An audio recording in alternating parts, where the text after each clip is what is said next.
ഓ കുട്ടൻ ചേട്ടൻ നേരത്തെ തുടങ്ങിയല്ലേ? മനോജേട്ടാ ആടാ നാളെ ഞങ്ങളെ ബൈക്ക് ഒന്ന് വേണമായിരുന്നു. എന്തുണ്ടാ പെണ്ണുപറ്റി കറങ്ങായി കാമുകിയാ? ഏത് പെണ്ണു?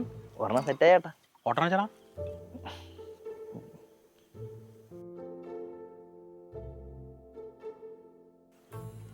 ഓ അതാ വലിയ വീട്ടിലെ പെണ്ണേട്ടാ. എന്തൊരു ജില്ലാ കളക്ടർ എന്ന് പറഞ്ഞാൽ സെറ്റ് ചെയ്തത്? അതെന്തേട്ടാ അങ്ങനെ ഒരു ടോക്ക്? അല്ല ഇവിടെ ദുബായിക്കാരന് പെണ്ണ് കിട്ടാനില്ല, പിന്നെ ഓലപ്പരയെ കിടക്കണം നിനക്ക് വീടാ. ചേട്ടാ അവള് വലിയ വീട്ടിലെ കൊച്ചൊക്കെയാണ്, പക്ഷെ അവൾ ആളൊരു പാവമാണ് ചേട്ടാ. എടാ ഈ പെണ്ണുങ്ങളിൽ അങ്ങനെ പാവം ഭയങ്കര ഒന്നും ഇല്ല, എല്ലാം ഭയങ്കരം തന്നെ. എന്നിടത്ത് അടിച്ചാടാ? മറ്റു പെൺപിള്ളേരെ പോലെയൊന്നുമല്ല, അവള് എൻ്റെ കാര്യത്തിൽ ഇത്തിരി സീരിയസ് ആണ്. എടാ ഈ ദിവ്യപ്രേമമൊക്കെ 80കളിലെ ചത്ത്. നിങ്ങൾക്ക് എന്റെ കാര്യം അറിയാല്ല. അറിയാ 8 വർഷത്തെ പ്രണയം, പട്ടാളത്തിൽ നിങ്ങൾ ജോലി ഇട്ടിട്ട് അവള് പറഞ്ഞിട്ട് നീ പോയില്ല.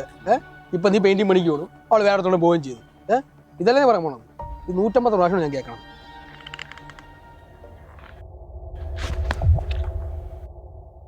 ഞാൻ 150 അല്ല 1500 പ്രാവശ്യം പറഞ്ഞാലും നീ കേൾക്കണം. ഒരാളിന്ന് സങ്കടം പറയാൻ പാടാ എന്റെ മുണച്ച വർത്താനം. മനോജേട്ടാ ഇവിടെ അനിയ നിന്റെ സ്നേഹമുള്ളതുകൊണ്ട് ഞാൻ ഒരു കാര്യം പറയാം. കൊടുക്കേണ്ടത് കൊടുത്തു വെച്ച് എടുക്കേണ്ടത് എടുത്തു വെച്ചാ നിന്റെ കയ്യിൽ നിന്ന് അവള് പോകൂല. പിന്നെ നിന്റെ കയ്യിൽ നിന്ന് പോയാൽ നിനക്ക് ദുഃഖിക്കേണ്ടി വരും. എന്റെ അവസ്ഥ അറിയാല്ല. നീ എന്താടാ പിള്ളേർക്ക് പറയണം? നീ എന്താടാ പിള്ളേർക്ക് പറയണത്?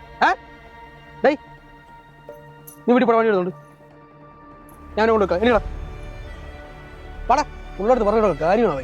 എന്റെ അവസ്ഥ ആർക്കും ഉണ്ടാവില്ല. ഞാൻ പറയേണ്ടത് ഞാൻ എവിടെയും പറയും. എന്റെ അവസ്ഥ ആർക്കും ഉണ്ടാവില്ലോ. പറയേണ്ടത് ഞാൻ എവിടെയും പറയും.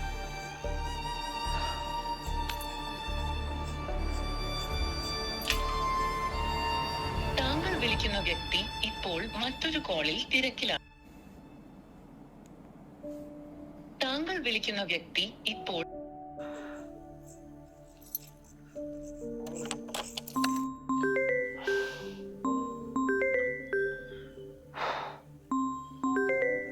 നീ എന്ത് ബിസി ആയിരുന്നാ?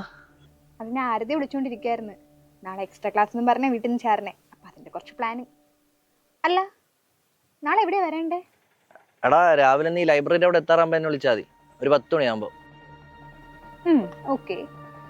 അല്ല നാളെ വന്നിട്ട് എന്താ പ്ലാൻ? ഹലോ ഹലോടാ, എടാ നാളെ വന്നിട്ട് എന്താ പ്ലാൻ?